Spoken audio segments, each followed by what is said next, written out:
小弟弟和小姐姐。一个小弟弟和一个小姐姐，在他们的妈妈死后，就再也没有好日子过了。他们的继母经常打他们。一天，小弟弟拉着小姐姐的手说：“姐姐，我们天天挨打，吃的是硬邦邦的剩面包皮，连桌子底下的小狗都不如。我们一起逃走吧。”姐弟俩走过草地、田野和食盐，走着走着，突然天下起了大雨。小姐姐便对小弟弟说：“看哪，天在和我们的心一起哭泣呢。”傍晚时分，他们走进一片大森林。由于伤心、饥饿和旅途劳累，他们一步也走不动了，于是钻进了一棵空心大树，躺在里面睡着了。第二天，当太阳透过大树温暖地照在姐弟俩身上时，姐弟俩才醒来。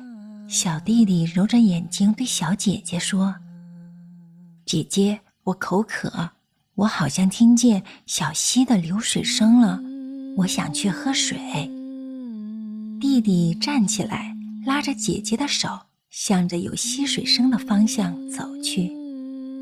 小弟弟和小姐姐的继母是个女巫，当她知道两个孩子逃走后，便像所有的女巫一样跟在他们的后面。听说小弟弟想要喝水，他就对森林里所有的小溪都施了妖术。小弟弟看到有条清亮的小溪正在岩石间流淌，就想过去喝水。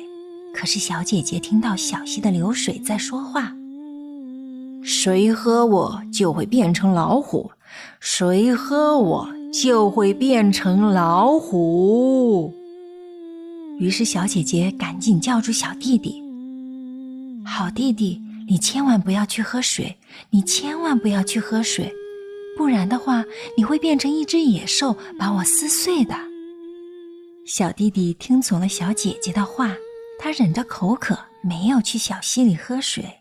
但他说：“等我到第二条小溪的时候，我可得去喝了。”当他们来到第二条小溪跟前时，小姐姐又听到这条小溪在说话：“谁要喝我，就会变成一只狼，谁要喝我，就会变成一只狼。”小姐姐又连忙阻止了要去喝水的小弟弟：“好弟弟，你千万不能喝这水，你千万不能喝这水呀，不然的话，你就会变成一只狼，把我吃掉的。”小弟弟强忍着口渴，再次听从了小姐姐的劝告。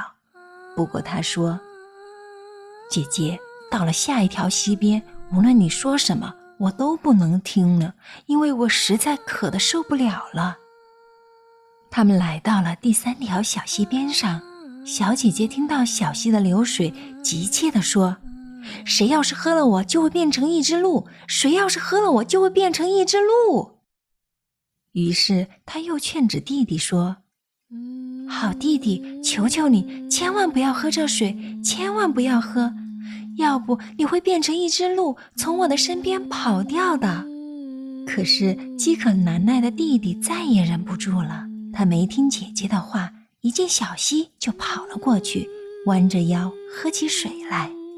嘴唇刚碰到几滴水，他就变成了一只小鹿。看见可怜的弟弟变成了鹿，小姐姐悲痛地哭了起来。小鹿也坐在她身边，伤心地哭着。他们哭了好长时间后，小姐姐说：“亲爱的小鹿，你别伤心了，我永远不会离开你的。”说完，还解下自己的一根袜带系在小鹿的脖子上，牵着它向森林深处走去。一天，他们在森林的最深处看见一座小屋，小姐姐走进去看了看，发现里面是空的，就对小鹿说：“我们先把小屋当成家吧。”于是他找来许多柔软的青草，给小鹿铺了一张舒服的床，将小屋稍稍收拾了一下，安了家。每天清早，太阳一出来，小姐姐就外出去寻找可吃的东西。她总是给自己采集些草根、浆果或坚果，再给小鹿拔些嫩草回来。她一回家，小鹿就抢着吃她手里的嫩草，高兴地围着她跳来跳去。到了晚上，劳累一天的小姐姐总是先祷告，然后把头靠在小鹿的背上睡去。他们就这样日复一日地生活着。一天，号角声、狗吠声和猎手们的欢笑声打破了森林里的寂静。原来国王带着卫队来这片森林里打猎了。小鹿听到这些少有的热闹声，非常想去看一看。他对小姐姐说：“我实在忍不住了，让我去外边看看吧。”由于他一再请求，小姐姐只好答应了。小姐姐对他说：“既然你这么想去，就去吧。不过你一定晚上要回来。由于我很怕那些粗野的猎人，可能在你回来时，我已经把门关上了。到时你只要敲门说：‘我的小姐姐，让我进去吧’，我就知道是你回来了。如果你不说这句话，我就不开门。你千万要记住哦。”小鹿蹦蹦跳跳地离开了家，看到外面的世界这么热闹，他感到从未有过的舒服和开心。国王和猎手们看到这只美丽的小鹿，便策马追了过来。每当他们快要抓住小鹿时，小鹿总是跃进树丛不见了，所以他们追了一天也没抓住小鹿。天黑后，小鹿跑回小屋近前，敲了敲门，说：“我的小姐姐，让我进去吧。”小姐姐打开门，放她进去了。第二天，国王的围猎继续进行着。屋内的小鹿又听到了号角声和猎手们的呼叫声。他对小姐姐说：“姐姐，让我出去吧，我一定要出去，我一定要出去的。”小姐姐只好又给他打开门，放他出去，对他说：“记住，晚上回来时要像昨天一样叫门呢。”小鹿一出门，国王和猎手们就发现了他。小鹿往前跑，他们在后面追，追了一整天，终于在黄昏时围住了他。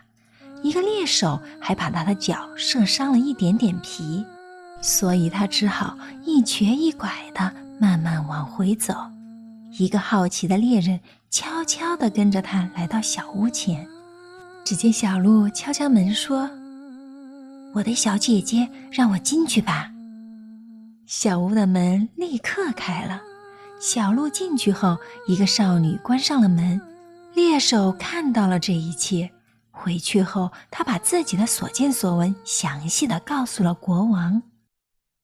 看到小鹿的脚受了伤，小姐姐心痛极了。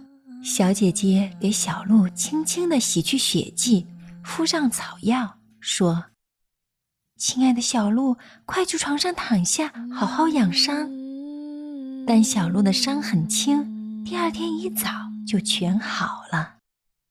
国王和猎手的叫喊声，天亮不久又传进了小屋里。听到叫喊声，小鹿就再也无法安静了。他再一次请求小姐姐打开门，放他出去。小姐姐哭着说：“你今天去了，他们肯定会杀死你的。你要听我的话，我不能让你去。”小鹿却说：“好姐姐，我一听到号角的声音，仿佛心脏都要激动地跳出来了。你若不让我去，我会憋死在屋里的。”小姐姐看实在无法阻止小鹿，只好怀着沉重的心情为他打开了门。小鹿一蹦一跳地跑进森林中去了。国王看到小鹿出来了，就让昨天向他报信的那个猎手带他到小鹿去。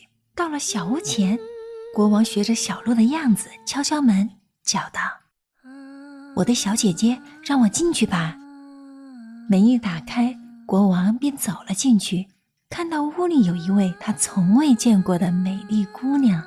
小姐姐发现进来的不是小鹿，而是一个头上戴着金王冠的男人。起初有些害怕，但当国王和善地望着她时，她不仅不再害怕，而且有些喜欢他了。国王向小姐姐伸出手说：你愿意跟我走，做我的新娘吗？